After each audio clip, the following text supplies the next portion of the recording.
What is an item you think should be free? I'd say that if you're a citizen, any government document should be free. Driver's licenses, marriage licenses, court documents, copies of accident reports, copies of car registration, etc.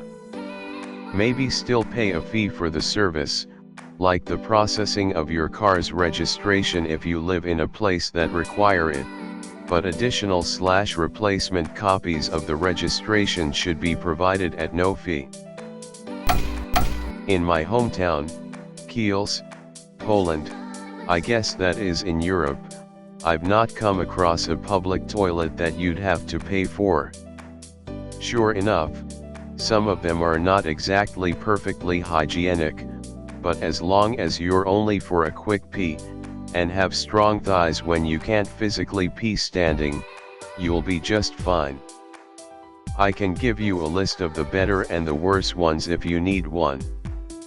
The upside is that toilets in the shopping centers are free and generally clean, so if you're near one, you're fine.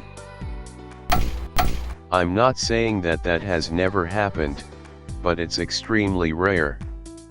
More of an internet news story rather than the actual response to public urination you'll encounter in the US. And yeah, it would be nice not to have to pay to use the public toilets. One of the rare but not as rare as you'd think instances where the US is more socialist and Europe is more capitalist. It's funny, my water bill is the only town expense that doesn't grind my gears. Depending on where you are, a pay per gallon is the fair way to go. We have lots of lawn watering going on in my community, and that uses a ton of water. Also, pools consume a lot. Our town also maintains the water and sewer system from the water bills. That's a ton of pipes and other infrastructure.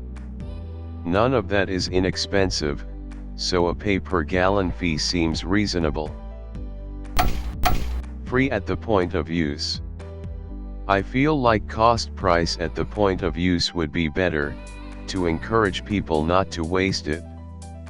Maybe on a sliding scale, so up to average usage is cost price and above average is slightly more expensive per gallon/liter, maybe even a free tier for a small amount per month/year. The infrastructure could be funded via taxes or included in the cost price. Speaking for myself, I took the up comment to mean an establishment should offer free water to drink to guests. Most do where I'm from, but not all. I also think there should be a basic allowance of free drinkable water that's provided to everyone as a public good, for the sake of the public health, so you get however many gallons a month before you start getting billed. Anecdotally, I took a Spirit flight recently and they were charging $3 for an 8 ounces bottle of water. That's completely unjustifiable. I posted above, but we have public water that's clean and reliable. My cost is about $40/month, but I have a family of 4, a pool and water my garden regularly. For a home without a pool or gardens, it is $35-ish a month. I don't think that's an unreasonable cost for clean water in your home 24/7/365. The water is free, but the creation and maintenance of the infrastructure getting that clean water to your home is most definitely not. Anti-abortion people don't care about embryos. The idea of anti-abortion rhetoric is to impose social norms on women. Abortion is murder, contraception is a sin. You don't want to get pregnant? Keep your legs together.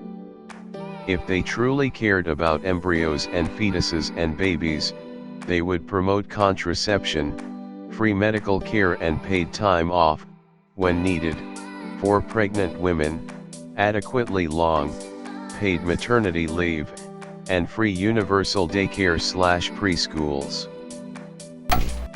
I feel you on this. For me, stress is a primary driver and gestures at the last 2 years. Also, I find out some of the best intel at the smoking area, pre-COVID, about what's really going on at our company. Now, it's a good reason to step away from my desk and stop thinking about work for a bit. I've tried several times. Longest no smoking stint was a month and a half, halted by a stressful situation at the apartment, pre-COVID, where a contractor busted the drain line for our upstairs neighbor's AC, then having to supervise them fixing it and repainting the closet, only to have them cause another leak when they replaced our AC and did the same damn thing, left off the drain line. I want to quit, but everything is so stressful. I consume multiple cups of dihydrogen monoxide every day. It can cause corrosion of metals or can cause bloating in the human body. Its basis is the highly reactive hydroxyl radical, a species shown to mutate DNA, denature proteins, disrupt cell membranes, and chemically alter critical neurotransmitters. The atomic components of DHMO are found in a number of caustic, explosive and poisonous compounds such as sulfuric acid, nitroglycerine and ethyl alcohol. Every day I have to walk into my safety hazard of a freezer at work. One of these days I will slip and fall and break something. It's so fucking badly organized and the floor is always covered in crunched ice from bags and bags of ice we sell in the aisles, which then gets stuck in the bottom of my slip-resistant shoes, which means my feet become coated in enough ice to create my own DIY ice skates, which means all it takes is one careless step while holding a box and I'm toast. I have complained to everyone higher up than me about it. Best response I got: some anti-ice salt tossed in general area. Give it time. My husband used to be fine with energy drinks and out of nowhere they started making him almost actually shit his pants. He's a mail carrier and for a stint was going to an office an hour away to help out. He would pick up an energy drink on the way and kept having near-miss emergencies. He blamed my cooking, was asking me to take extra precautions with cleanliness and such. I actually figured it out, not him. Insult my cooking, will ya? Greater than. I used to avoid Red Bull and other energy drinks because they gave me anxiety, but now I'm getting into the habit of drinking them anyway at work to keep me going. I always crash really hard afterward and it sucks for my anxiety, but I love the taste and the fact that it doesn't make me feel like I am gonna poop my pants how coffee does. It's a real love-hate relationship, and that's not even factoring in how hard it is on your body. I'm sorry to hear that. That sounds beyond frustrating. It is crazy to me that people hear stories like this from people working in hospitals but still decide it's the nurses who are lying. Last year people didn't believe ICUs were full or that COVID patients actually had COVID. Now, the new conspiracy is that all of the ICU patients are vaccinated. Of course there will be some here and there, but they aren't the majority. One of my close friends is a nurse, has seen the pandemic firsthand, and her dad still thinks the whole thing is a hoax. I know it probably doesn't mean much, but thank you for your hard work and service. You same here. Side note, whenever I hear nursing reps on the news asked about how are you holding up and they respond with some variation on we're continuing to do our job and we aren't burnt out yet but it's coming, and that we're optimistic, fuck that. We are beyond burnt out. We're quitting our jobs. We're fucking livid this is still going on and that so many young people are jammed into our ICUs and IMCs where they may die. Like, tell it how it is. The public should know. The staff at hospitals are not a limitless well of hope and hard work. We're normal people and we're angry at our patients for being so anti-vax when they come in, having a change of heart, and leaving. Ugh, it's just forking much. Actually, there are several different types of insulin on the market that have slight variations in the structure of the insulin. For simplicity's sake, there are 3 types of insulin: fast-acting, short-acting, and regular, long-acting works for 24 hours and is taken daily regardless of what you do during the day. Short-acting is taken before meals and dosage is based on how much you eat and what your blood sugar is. Short-acting and long-acting are used in conjunction with each other to cover background insulin in meals. Regular human insulin, Walmart insulin, is kind of in the middle and is taken by itself. I've never used it, so I'm not 100% sure on how it's used. The issue with the Walmart insulin though isn't that it turns into poison, but that dosing is very difficult when you haven't used it before, and getting low blood sugar from insulin can be deadly. My girlfriend is a type 1 diabetic. We have been together for 5 years. This is a nice thought, but I have regularly had her hand me the phone to argue with her healthcare provider because they refuse to give her more than a certain amount of insulin per prescription. With her old health insurance company, you could get as much as you needed. If you were going on a lengthy vacation without access to their pharmacies, for example, her company switched and now she can only get 1 vial of slow-acting insulin per month. If she runs out, she'd die. And depending on her hormones and diet, the amount needed per month can vary drastically. Additionally, if she wants to change anything about it, she has to have an in-person appointment with her endocrinologist. Due to COVID, she'd need a doctor's recommendation to see one, and the company takes their sweet-ass time getting back to her. She's had the insurance for 6 months and hasn't yet been able to see an endocrinologist. Your sentiment and advice is good, but the reality is that the restrictions and how they're handled by healthcare providers is even worse in some areas of the US than you may think. That's not quite the explanation I've found. https://www.diabetes.co.uk/diabetescomplications/dead-in-bed-syndrome.html. It's not that the insulin is not absorbed and becomes poisonous, but that you're more likely to have hypoglycemia and unawareness with the old human insulin, as compared to newer insulins. And a severe hypoglycemic episode in the night coupled with no awareness of what's happening is a recipe for death. On another note, if you're running out of insulin early, ask your doctor to update your prescription to more closely match or slightly exceed the amount of insulin you are actually using. If you use a sliding scale and carb ratio, your doctor should include the max number of units per day you use, on average. Taking insulin. I'm a type 1 diabetic. Sometimes I run out of insulin before my insurance will cover my next box, so I buy cheap Walmart insulin. Some of this stuff is not safe. It has a small chance to not be absorbed and become highly poisonous. The name of this phenomenon is dead-in-bed syndrome. Edit. Just wanna say I really appreciate all the support that you guys are giving. I didn't expect my sob story to get so much attention and sympathy. It means a lot. I had a patient once, took an unknown quantity of drugs that ended up with him forgetting to eat for about 2-3 days. He came into hospital with good going dehydration and pancreatitis. The first meal he was allowed to eat, he got the steak, thought fuck using a knife, and ended up literally biting off more than he could chew. Went into respiratory arrest until someone used some forceps and a laryngoscope and took out essentially a whole steak from his throat. So that, I suppose? At least you care about learning how to drive well. Yes, you'll screw up as you learn, but you actually want to get better. Most people who create dangerous situations clearly just don't care whether they're putting themselves or other people at risk. That's what's so frustrating to people who drive professionally. It's a willful and reckless disregard for safety in favor of, what? Getting somewhere 30 seconds faster than the GPS predicts. Taking out aggression? I still don't know. Driving. I drive for a living and I cannot believe the stupid fucking shit people will do on a freeway.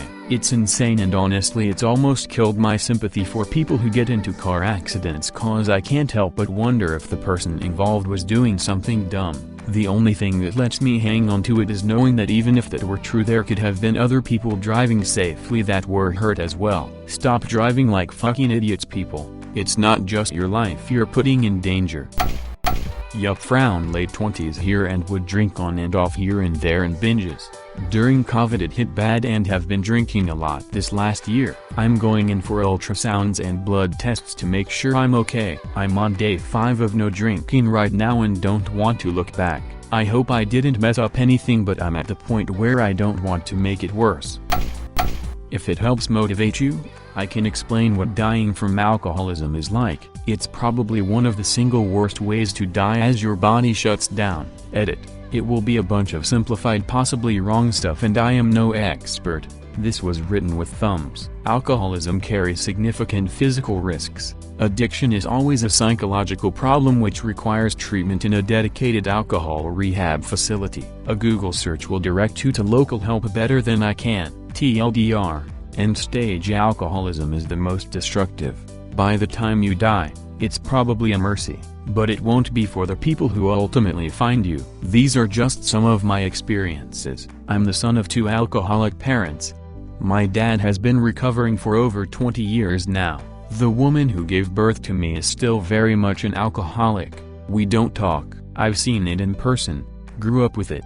I saw the residents of a military retirement village at the Class 6. That's the name of liquor stores on base. The Friday crowd hunched over and shuffling with 2 overflowing cartloads of beast, each, to make it through the weekend. Due to the horrible disease and the antisocial behavior that comes with it, you reach the end-stage alcoholism after years of alcohol abuse. At this point, people who have spent years drinking may have developed numerous health and mental conditions in addition to their alcohol abuse. The individual may have isolated themselves, lost their job, or damaged major organs in the body. Another consequence is the risk to their overall health as the organs shut down. Here's what happens once everyone is gone.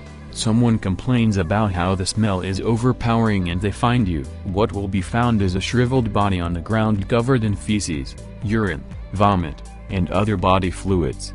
Skin has been sloughing off.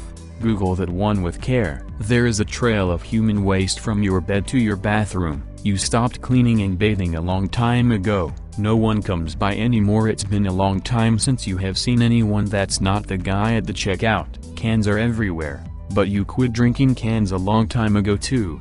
It's bottles now, large plastic ones. There's a reason nurses and doctors can prescribe shot glasses of whiskey when someone is in the hospital for something unrelated. Racked with pain is how they describe it in the simplest terms. It's possible you have been doing some shoplifting while you still had strength. In the end your body has gotten so jaundiced and your liver is wrecked with cirrhosis. If they were to look in, it would be just a mass of scars. It's possible that you developed hepatitis. Your liver can no longer process your body's waste along with the hundreds of other super important things it does. You are constantly defecating on yourself. You stopped eating a while ago and your brain is suffering from dementia, no longer having strength to walk to the bathroom. You tried crawling for a while. What ultimately ended your life probably doesn't matter. It is the most horrific way to die. Our local homeless shelter doctor has a neat protocol for those who don't want medically supervised detox but want to cut down. She asks them to delay the first drink by an hour later each week. Guys that were drinking first thing upon waking can ease slowly into not starting until dinner, and then cut down from there. Yeah, it's a lot to put onto someone who is daily drinking, and harder, slower and more dangerous than medical detox. But I respect the ingenuity of finding a plan to meet them where they are, and she's had quite good success in the last 3 years of actually getting some of them sober and housed. Such a vicious cycle. Being sober sucks sometimes, but I do savor when I manage not to drink for an extended period and actually feel somewhat happy. Edit. Thanks to all who've offered their advice in similar situations. Honestly, it's just a symptom of a bigger problem I need to deal with. Seek out help for existential crisis, being mid-30s and the world only seems to be getting shittier, etc. Props to those who've addressed it head-on and overcame it. It's extremely variable for your own personal foot. I would recommend going into a good running or walking shoe store if you're comfortable with the indoor interaction and getting a salesperson to help you choose. When I was running 70+ miles a week I really liked the ASICS GT 2000S and Kyanos. But now that I'm walking a lot instead, 60+ miles, but lower impact and all that, I'm really enjoying the Adidas Ultra Boosts, but also the ASICS Infinities, though those are a bit heavy. I also tried Nike, Saucony, Brooks, tons of shoes before I landed on the right one. In all that time though, consulting someone that knew shoes and actually used them for their intended purpose was a huge help in choosing. But seriously, Invest in good shoes for walking. I started doing 5 miles every weekday and I tried to get by with a couple cheap pairs or even random Costco finds and they just don't cut it. I ended up with aches and pains. Finally decided to stop being my frugal self and got a legit pair and the aches and pains are gone and the benefit I get from my morning walks is enormous. The worst of all forms of transport. You're relying on people with little to no supervision following made-up rules to keep between painted lines in the hopes nobody screws up, makes a mistake and hits someone else. In addition, all other forms of transport are regulated and have to get pretty much anything and everything, navigation-wise, approved by 36 layers of red tape and write up reports on literally everything they do. When you're held accountable like that, you do a lot less dangerous shit.